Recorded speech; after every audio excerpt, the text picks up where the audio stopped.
하나님 말씀은 에스더서 9장 20절에서 10장 3절까지 보도록 하겠습니다. 에스더서 9장 20절에서 10장 3절까지 말씀입니다.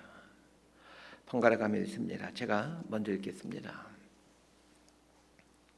모르드게가 이 일을 기록하고 아하수에로 왕의 각 지방에 있는 모든 유다인에게 원근을 막론하고 글을 보내어 이르기를, 한 규례를 세워 해마다 아달월 14일과 15일을 지키라. 이날에 유다인들이 대적에게서 벗어나서 평안함을 얻어 슬픔이 변하여 기쁨이 되고 애통이 변하여 길한 날이 되었으니 이 두 날을 지켜 잔치를 베풀고 즐기며 서로 예물을 주며 가난한 자를 구제하라 하며, 유다인이 자기들이 이미 시작한 대로 또한 모르드게가 보낸 글대로 계속하여 행하였으니, 곧 아각 사람 함무다다의 아들 모든 유다인의 대적 하만이 유다인을 진멸하기를 꾀하고 부르 곧 제비를 뽑아 그들을 죽이고 멸하려 하였으나, 에스더가 왕 앞에 나아감으로 말미암아 왕이 조서를 내려 하만이 유다인을 해하려 하던 악한 꾀를 그의 머리에 돌려보내어 하만과 그의 여러 아들을 나무에 달게 하였으므로, 무리가 부르의 이름을 따라 이 두 날을 부림이라 하고, 유다인이 이 글의 모든 말과 이 일에 보고 당한 것으로 말미암아 뜻을 정하고 자기들과 자손과 자기들과 화합한 자들이 해마다 그 기록하고 정해 놓은 때 이 두 날을 이어서 지켜 패하지 아니하기로 작정하고, 각 지방 각 집에서 대대로 이 두 날을 기념하러 지키되, 이 부림일을 유다인 중에서 패하지 않게 하고 그들의 후손들이 계속해서 기념하게 하였더라. 아비하일의 딸 왕후 에스더와 유다인 모르드게가 정권으로 글을 쓰고 부림에 대한 이 둘째 편지를 굳게 지키게 하되, 화평하고 진실한 말로 편지를 써서 아하수에로의 나라 127지방에 있는 유다 모든 사람에게 보내어 정한 기간에 이 부림일을 지키게 하였으니, 이는 유다인 모르드게와 왕후 에스더가 명령한 바와 유다인이 금식하며 부르짖은 것으로 말미암아 자기와 자기 자손을 위하여 정한 바가 있음이더라. 에스더의 명령이 이 부림에 대한 일을 견고하게 하였고 그 일이 책에 기록되었더라. 아하수에로 왕이 그의 본토와 바다 섬들로 하여금 조공을 바치게 하였더라. 3절까지 함께 읽습니다. 왕의 능력 있는 모든 행적과 모르드게를 높여 존귀하게 한 사적이 메대와 바사 왕들의 일기에 기록되지 아니하였느냐. 유다인 모르드게가 아하수에로 왕의 다음이 되고 유다인 중에 크게 존경받고 그의 허다한 형제에게 사랑을 받고 그의 백성의 이익을 도모하며 그의 모든 종족을 안위하였더라. 아멘. 오늘로 에스더서가 끝이 납니다. 에스더서의 마지막은 이 부림절 제정에 대한 이야기입니다. 부림절이란 이 에스더에 등장하고 있는 사건을 기념하는 절기입니다. 하만이 유대인들을 몰살시키려고 계획을 했었지만, 그래서 정말로 유대인들이 몰살당할 위기 앞에 직면해 있었지만, 이 에스더 모르드게의 용기와 믿음의 결단으로 인해 하만을 따르는 사람들을 몰살시키고 유대인들이 살아나게 된 사건을 기념하는 절기가 부림절입니다. 오늘 본문에는 이 부림절이라는 절기를 제정하게 된 어떤 경위 과정들이 나오고 있습니다. 성경에는 하나님이 명령하신 절기들이 많이 등장합니다. 유월절, 무교절, 초실절, 맥주절, 초막절, 수장절과 같은 절기들입니다. 이러한 절기는 하나님께서 직접 명령하신 절기들이었습니다. 이 절기들은 모두 하나님이 행하셨던 일들을 기념하는 절기이죠. 예를 들면 유월절을 보십시다. 애굽에서 출애굽할 때에 10번째 재앙, 죽음의 신이 유월절 어린 양의 피를 바른 집은 넘어갔다라는 것을 기념하기 위해서 유월절 절기를 지키라고 하지요. 유월절뿐만 아니라 모든 절기들, 하나님이 정하신 절기들은 장차 인류 역사를 이렇게 섭리해 가겠다라는 것을 보여준 절기이기도 합니다. 하나님이 행하신 것을 기념하는 절기이면서 동시에 하나님이 앞으로 이런 것들을 행하시겠다라는 절기입니다. 아까 유월절 설명드렸지만, 유월절은 장차 유월절 어린 양이신 예수 그리스도를 죽이심으로 인류의 죄를 구원하겠다, 죽음에서 사망에서 건져내겠다라는 것을 내포하고 있죠. 성경에는 하나님이 제정하신 절기는 아니지만 이스라엘 역사에서 일어난 일들을 통해서 만들어진 절기들이 있습니다. 불임절과 수전절이라는 절기입니다. 요한복음에 보면 수전절이라는 절기가 잠깐 언급되고 있지만 이 불임절 절기는 신약 성경에 언급되어 있지가 않습니다. 다만 예수님 시대에도 불임절은 지켜지고 있었다라는 기록이 있습니다. 예수님 시대에 있었던 유명한 이스라엘 역사가가 있는데 요세푸스라는 아주 유명한 역사가가 있습니다.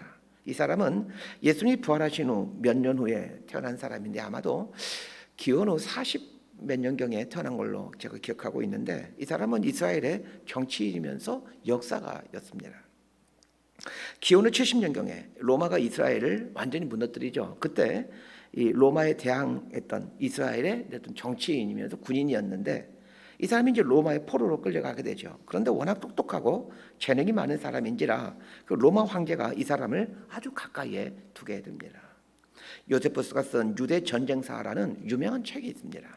기독교학자들이 예수님 시대의 생활상을 연구하기 위해 참고로 하는 가장 중요한 책입니다. 요세푸스의 책에 보면 이 당시에 불임절을 지키고 있었다라는 기록이 나옵니다.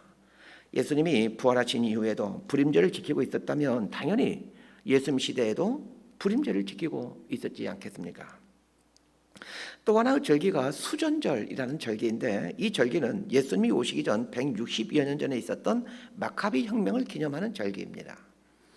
헬라의 지배를 받고 있을 때 마카비 가문이 주도하여 이 헬라군을 축출하고 헬라 군대가 더럽혀 놓았던 이 성전을 되찾아 회복시키는 일을 하게 되죠. 이걸 기념하는 절기가 수전절이라는 절기입니다. 자, 오늘 본문에 나오는 이 불임절에 이 불임이라는 말의 의미를 알았으면 합니다. 이 불임이라는 말은 부르라는 이 말에서 나오는데 부르라는 말은 제비 뽑다라는 뜻입니다.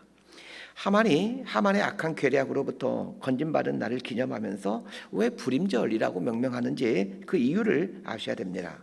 에스더서 3장 7절을 제가 읽어드립니다.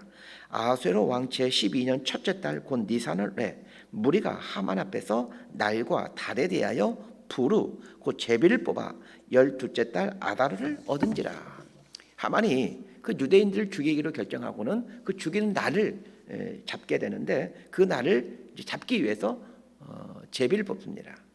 여러 가지 정황상 하만이 섬기는 우상을 숭배하는 어떤 무당이나 점쟁이가 이 날을 잡아준 걸로 보입니다. 예전에 보면 우리나라 사람들 중에도 결혼식이나 이사하는 날을 잡기 위해 무당이나 점쟁이를 찾아가 날을 잡는 사람들이 있는 것과 비슷하다고 보시면 됩니다. 하만이 유대인을 말살하기 위해 무당에게 찾아가 날을 잡게 되는데 그때 무당이 제비를 뽑아 날짜를 잡아주게 되는데 그 무당이 제비를 뽑아 날을 잡아준 날을 이제 불임절이라고 부르라고 이제 부르게 되죠. 그렇다면 이 불임절이라는 말에는 무당이 점지해준 날이라는 뜻이기에 이스라엘 백성들이 절기로 사용하기에는 조금 맞지 않는 느낌이 듭니다. 하나님을 믿는 이스라엘 백성들이 무당이 점지해준 날이라는 뜻인 불임절을 명절로 지킨다는 것은 좀 맞지 않는 것 같습니다. 그럼에도 이름을 바꾸질 않고 불임절이라는 말을 그대로 쓰게 한 것은 그 역설적인 하나님을 말해주기 위함입니다.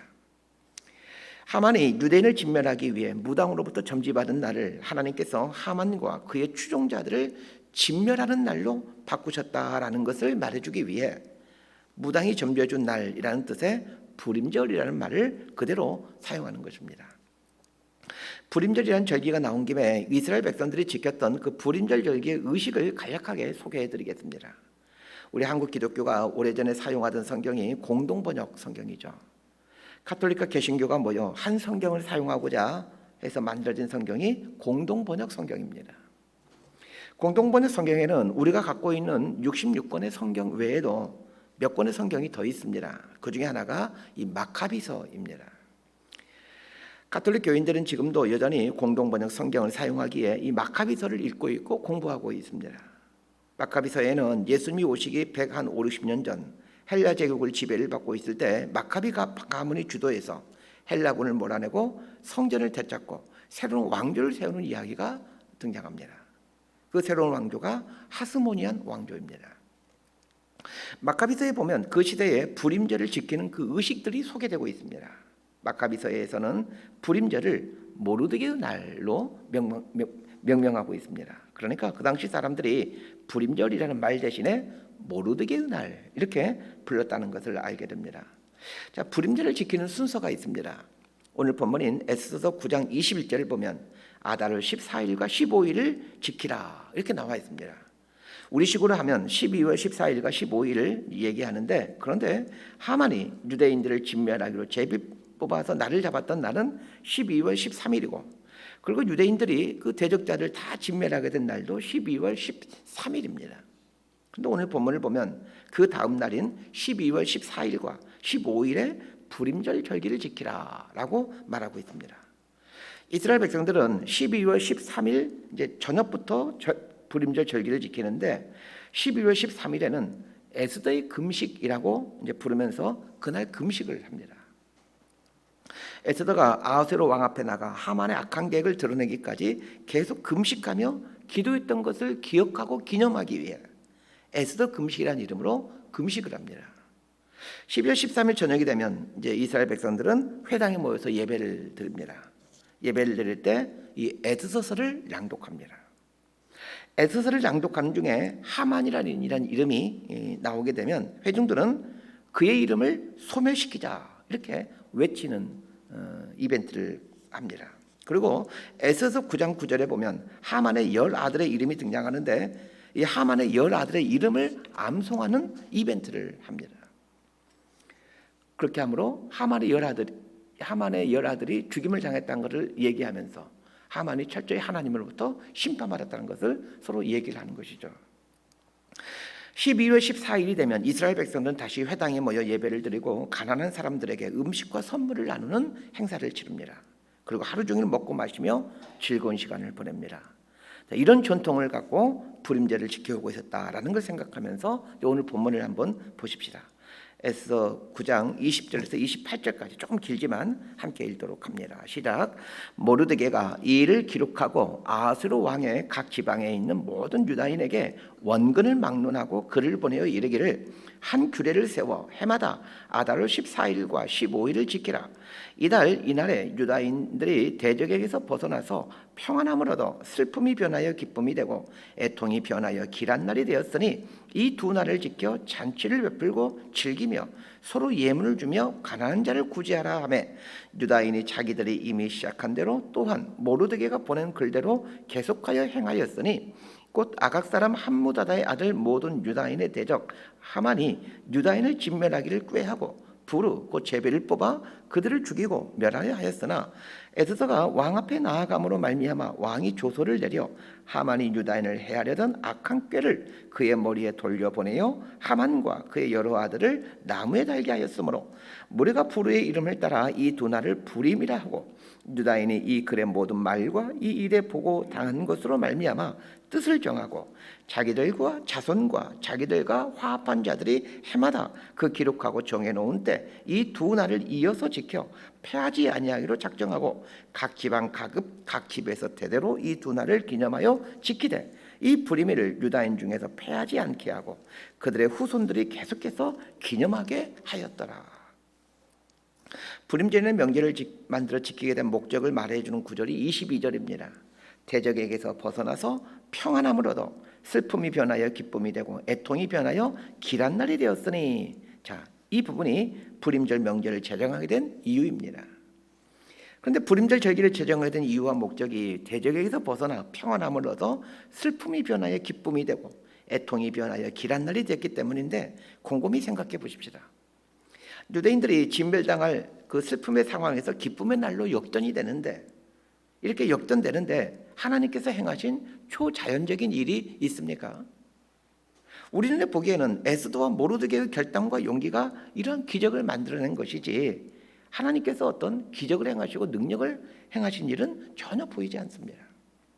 그럼에도 모르드게와 에스더가 불임절을 제정하고 이 날을 지키도록 한 것은 하나님의 일하시는 방식에 대한 새로운 지평을 넓혀주기 위함이었습니다.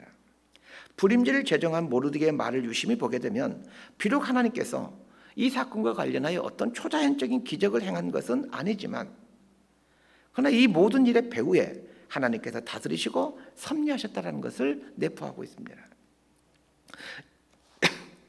즉 불임절의 목적은 에스더와 모르드게의 위대함을 드러내는 것이 아니라 사람들 눈에 전혀 보이지 않게 섭리하시고 다스리고 계시는 보이지 않는 하나님을 드러내기 위함입니다. 그렇다면 우리 역시 이 불임절을 생각하면서 그리고 에스더의 말씀을 생각하면서 하나님의 일하심에 대한 새로운 지평을 열어가야 합니다. 하나님은 당신의 백성들의 삶에 기적이나 능력을 보여주는 때도 있지만 그러나 하나님의 일하심을 전혀 인지할 수 없는 모습으로 우리 삶을 섭리해가고 있습니다.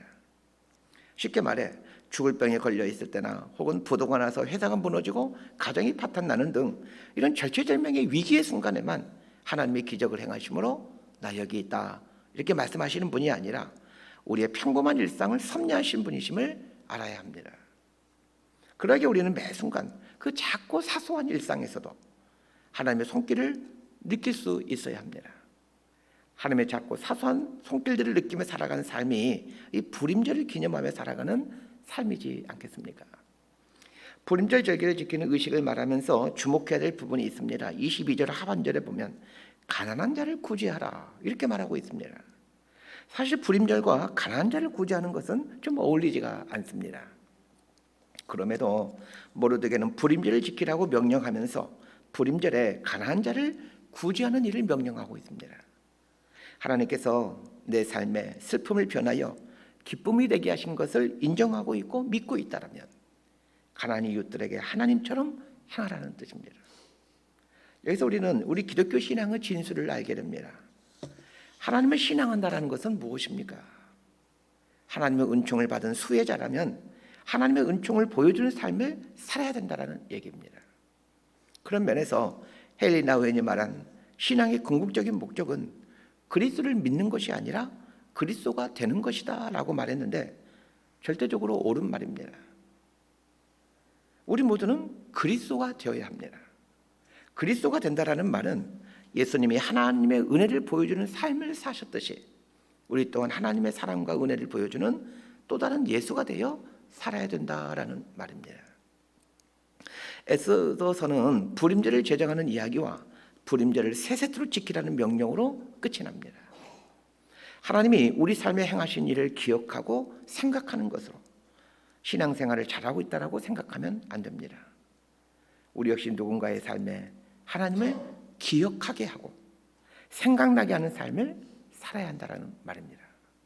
이런 삶이 이 불임절을 세 세트로 지켜가는 삶이지 않겠습니까? 말씀 정리합니다. 우리 아버지 되신 하나님은 우리의 슬픔을 변하여 기쁨이 되게 하시는 분이시고 애통을 변하여 복이 되게 하시는 분이십니다. 우리의 지난 인생을 곰곰이 한번 돌아보시길 바랍니다. 숱한 슬픔의 연속이었지만 그러나 그 슬픔들이 결국에는 기쁨으로 바뀌는 것을 수도 없이 경험하셨을 것입니다. 슬픔을 이겨내는 넓은 마음을 주심으로 슬픔을 이겨내게 하기도 해주셨고 어떤 때는 그 슬픔의 사건이 정말로 기쁨의 사건의 출발점이 되게 바뀌게 하신 적들도 있습니다. 제가 아는 한 목사님 사모님은 이 목사님과 재혼을 하신 분이신데 그 첫 번째 남편과 결혼한 지 한 달 만에 그 남편을 교통사고로 잃었습니다. 미국에 주재원으로 갔는데 결혼한 지 한 달 만에 남편이 교통사고로 죽습니다. 이 한 달 만에 교통사고로 남편을 잃었으니 이 얼마나 그 슬픔이 크겠습니까? 근데 그 첫 번째 남편을 이제 결혼한 지 한 달 만에 잃게 되므로 이분이 이제 하나님께 자신의 삶을 완전히 내어드리기로 결단을 합니다. 그리고는 이제 신학교에 갑니다. 그러니까 신학교에서 지금의 남편을 만나게 된 거죠. 그 남편분은 저를 양육해준 선배님이기도 하면서 우리 한국교회 성도님들이라면 누구나 알고 있는 아주 한 유명한 교회의 담임 목사님이십니다. 이 사모님은 당신의 삶에서 경험한 그 삶의 슬픔 때문에 지금은 내적 치유 사역자로도 사역하고 계십니다. 우리 인생에는 숱한 슬픔의 사건이 일어나곤 합니다. 하나님은 슬픔의 사건을 일어나지 않게도 할 수 있는 분이시지만 우리 삶에 슬픔의 사건을 허락하심으로 결국에는 기쁨의 사건으로 만들어 가심으로 당신의 위대하심을 드러내시곤 하십니다. 하나님의 은혜를 받은 것이 사실이라면 그리고 그 받은 은혜에 감사하고 있다라면 은혜를 베풀어 주신 하나님도 기억해야 되겠지만, 그러나 누군가에게 하나님의 은혜를 전해주므로 하나님을 생각나게 하는 삶을 살아가셨으면 합니다. 이런 복된 삶을 살아가는 저와 여러분이 되기를 진심으로 소망하고 축복합니다. 기도하겠습니다. 하나님, 슬픔을 변하여 기쁨이 되게 하시고 애통을 변하여 복이 되게 하시는 하나님을 찬양합니다. 우리의 일상의 소소한 삶까지 다스리시고 섭리하시는 하나님을 기억하며 매일의 작은 일상 속에서 하나님의 손길과 숨길을 느끼며 살아가는 인생이 되기를 원합니다. 하나님의 사랑과 은혜를 기억하는 삶에서 그치지 않게 하시고 그 경험하게 된, 고백하게 된, 알게 된 하나님의 사랑과 은혜를 다른 이들에게 보여주고 알려주는 삶을 살아가는 저희들이 되게 하여 주옵소서. 예수님 이름으로 기도드리옵나이다. 아멘.